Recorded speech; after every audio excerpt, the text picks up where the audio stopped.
छत्रपती शिवरायांचा जन्म कोकणात झाला। या वादग्रस्त वक्तव्यानं भाजपचे आमदार प्रसाद लाड हेही अडचणीत आलेत।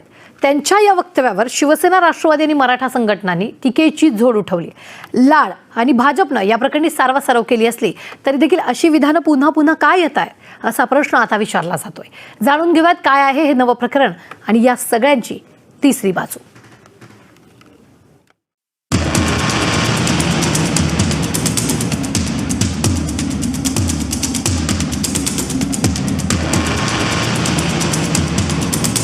छत्रपती शिवराजांचा जन्म कोकणातला। भाजप आमदार प्रसाद लाड यांच्या अकलेचे तारे। शिवरायांचं बालपण रायगडवर गेलं, लाड। भाजपच्या नेत्यांचं डोकं फिरलं आहे का, राऊत यांची प्रतिक्रिया। शिवसेना, राष्ट्रवादी, मराठा संघटनांची टीकेची झोड।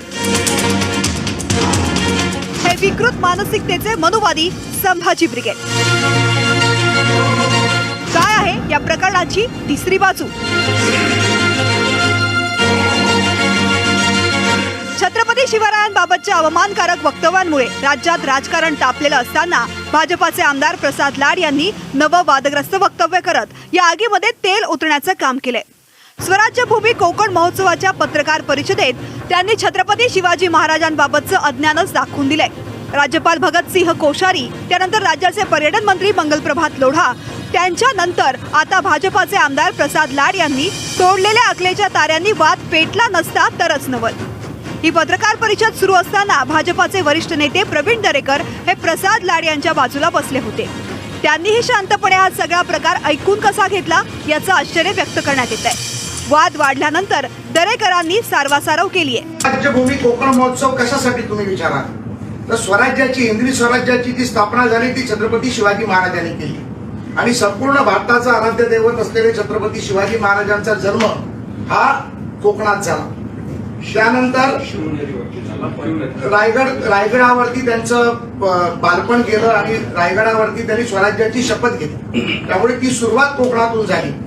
त्याच्यानंतर त्यांच्याबरोबर सातत्याने लढलेले नरवी छत्रपती शिवाजी महाराजांबद्दल राष्ट्रवादी काँग्रेस ज्या पद्धतीमध्ये राजकारण करण्याचा प्रयत्न करते त्याचा मी निषेध करतो। ज्या भावनेतून जो कार्यक्रम आम्ही केला आहे स्वराज्य कोकण भूमी, त्यामध्ये मी स्पष्टपणे म्हटलं होतं की आणि माझी चूक देखील मी सुधारली होती। तुम्ही व्हिडिओत पाहिलं तर तुम्हाला लक्षात येईल की त्यामध्ये छत्रपती शिवाजी महाराजांची कर्मभूमी स्वराज्याची स्थापनाही कोकणातून झाली आणि जन्म शिवनेरीवर झाला असं माझ्या बाजूला बसलेल्या संजय यादवरावांनी देखील म्हटलं आणि ते देखील मीडियामध्ये आलेलं आहे।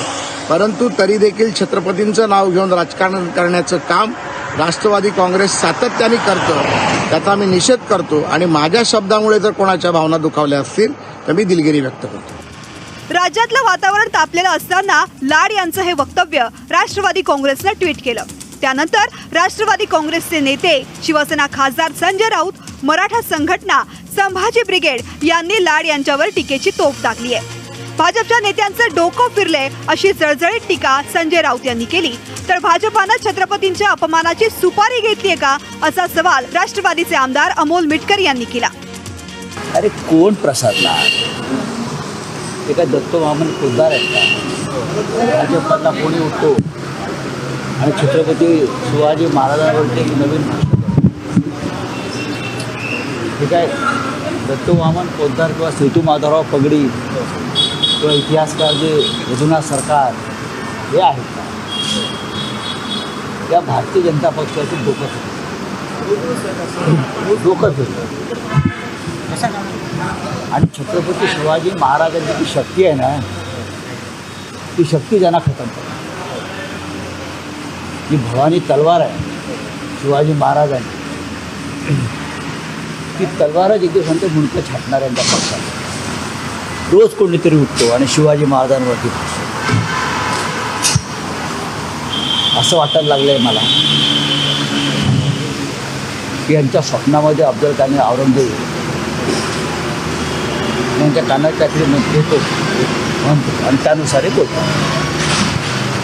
शिवाजी महाराजांवरती बोलण्याची अशा प्रकारे यांची लायकी आहे। भारतीय जनता पक्षाने इतिहास संशोधन मंडळाची नव्याने स्थापना केली आहे का?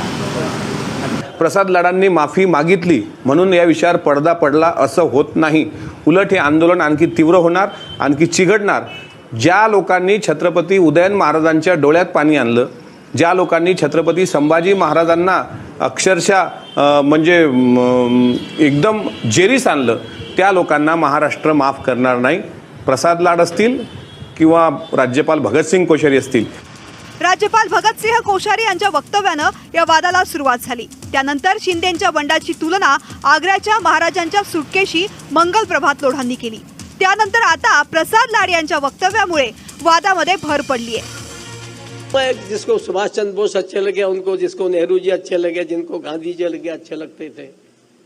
तो मुझे ऐसा लगता है अगर कोई आपसे कहे कि who is your icon, who is your favourite hero, बाहर जाने की कोई जरूरत नहीं है, यही महाराष्ट्र में ही आपको मिल जाएंगे. शिवाजी तो पुराने युग की बात है, मैं नए युग की बात बोल रहा हूँ. यही मिल जाएंगे. डॉक्टर अंबेडकर से लेकर के डॉक्टर गडकरी तक, नितिन गडकरी तक सबको यही मिल जाएंगे. शिवाजी महाराज को औरंगजेब ने पकड़कर उस समय लेकर गए थे, आगरा के अंदर किले में बंद कर लिया था.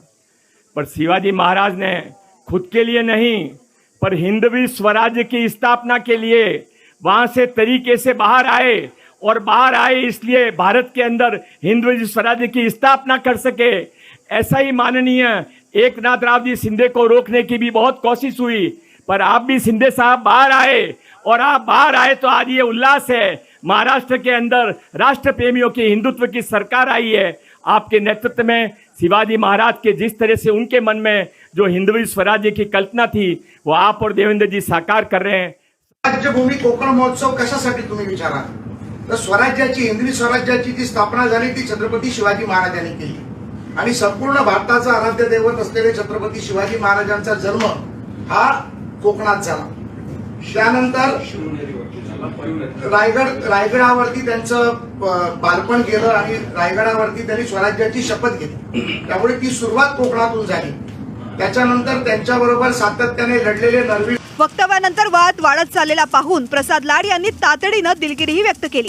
छत्रपती शिवाजी महाराजांबद्दल राष्ट्रवादी काँग्रेस ज्या पद्धतीमध्ये राजकारण करण्याचा प्रयत्न करते त्याचा मी निषेध करतो. ज्या भावनेतून जो कार्यक्रम आम्ही केला आहे स्वराज्य कोकण भूमी, त्यामध्ये मी स्पष्टपणे म्हटलं होतं की, आणि माझी चूक देखील मी सुधारली होती. तुम्ही व्हिडिओत पाहिलं तर तुम्हाला लक्षात येईल की त्यामध्ये छत्रपती शिवाजी महाराजांची कर्मभूमी स्वराज्याची स्थापना ही कोकणातून झाली आणि जन्म शिवनेरीवर झाला असं माझ्या बाजूला बसलेल्या संजय यादवरावांनी देखील म्हटलं आणि ते देखील मीडियामध्ये आलेलं आहे.